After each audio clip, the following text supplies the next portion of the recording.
Hi guys, this tutorial explains 3 vocabulary words: solute, solvent, and solution. I'm not going to write the definitions down for you because I want you to write them down. So take some notes.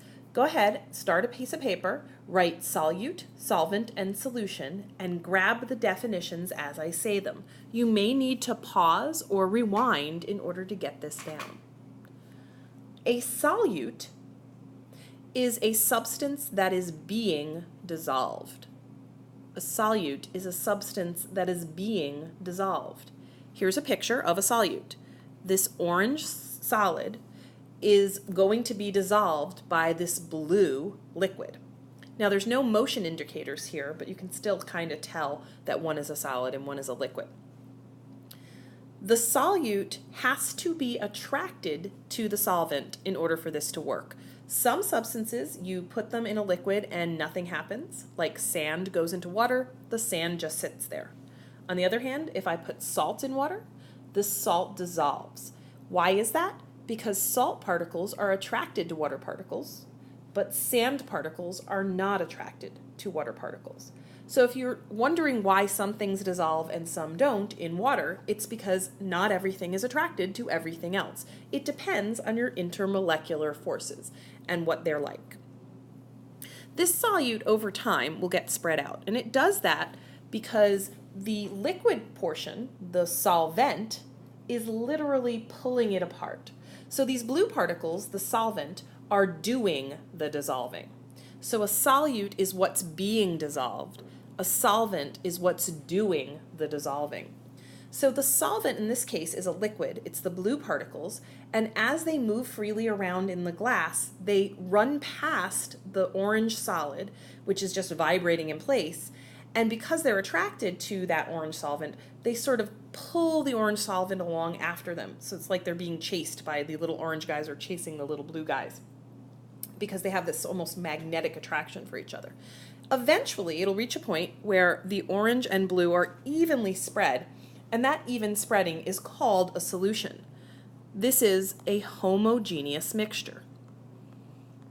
Homo means the same throughout. So every part of a solution is just like every other part of a solution. If you could look at how the particles are arranged, you'd see an extremely evenly arranged particle distribution of orange and blue being spread out in the same pattern.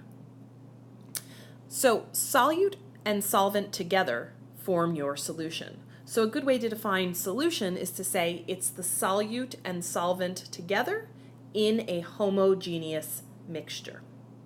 So a solution is your solute and solvent in a homogeneous mixture. Okay, so let's talk about the different types of solutions that you can have, because everybody thinks when they first start learning about this that all solutions are some solid in some liquid, but that's not always the case. Here's a great example of a solution that's all gases. This is actually air. Air is a mixture, a homogeneous mixture of many gases. The solvent is the nitrogen. The nitrogen particles in air are the most abundant. There's the most of them. So if you're trying to figure out which is your solvent and which is your solute, and they're already mixed together, you want to ask yourself, what do I have the most of? Air is about 77% nitrogen, which surprises a lot of people because they think, hey, isn't air mostly oxygen? And we just think that because oxygen is so important to us because we need it in order to survive, that we just skip right over the more abundant nitrogen. Nitrogen's just there. We don't really care about it. You'll notice there's also some carbon dioxide in the air, and there's also water in the air, and then there's all kinds of other particles that are just pollutants and, what we call trace molecules that there's just tiny amounts of. It's not a perfectly evenly mixed solution. Air in different parts of the world is slightly different than air in other parts of the world, but for the most part, air is totally evenly mixed. If it weren't, it would be really hard to breathe in some places and easy to breathe in others. This sort of breaks down a little bit, becomes since there are some places where it is harder to breathe, like for example on the top of a mountain, but that's not because the oxygen is not well mixed up there, it's because there's actually just less of all the air particles as you go up a mountain, because as you get further away from the surface of the earth, there's less gravitational pull, and so there just is less air hanging out at the top of a mountain. So here's an example of a solution where the solvent and the solute are both gases.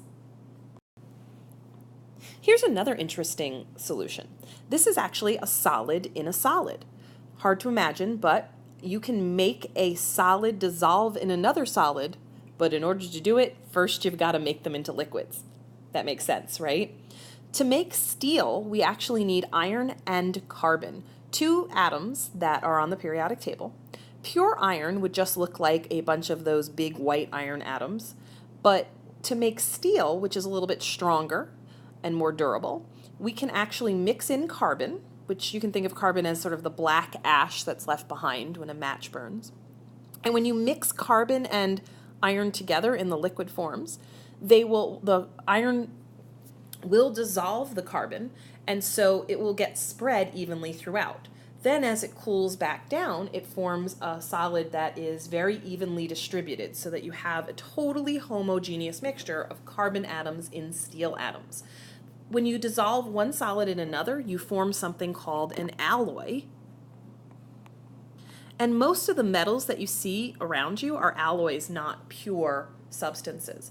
And that's because usually a metal has some weakness in it, in its pure form, that we want to take care of or get rid of by adding something to it. Carbon also prevents the iron from rusting so easily. This is how you get stainless steel. And, there's a lot of metals that are actually softer than you would expect if you don't add a couple of metals together. They aren't as hard or as structurally sound. So most metals are alloys. They're a solid solute dissolved in a solid solvent back when they were in the liquid stage. So that's it for solvent, solute, and solution. Hopefully that helps you clear those up, and you can go on to part 2 when you're ready.